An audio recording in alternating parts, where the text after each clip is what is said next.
nating i-check dyan, number one is yung coolant, gaano ba ay yung level ng coolant, kasi kung nasa low yan, mas okay dagdagan mo, then i-test mo ulit.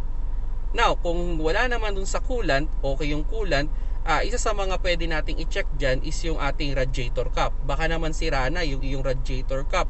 So maganda, tanggalin mo, then i-check mo yung gasket, kasi baka yung gasket is sira na, so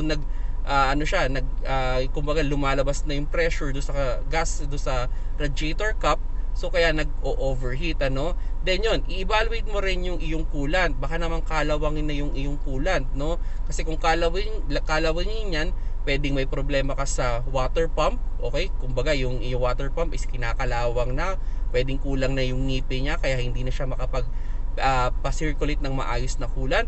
Or pwede rin naman yung iyong radiator is clog na, kaya kumbaga hindi na lahat ng pin ay gumagana.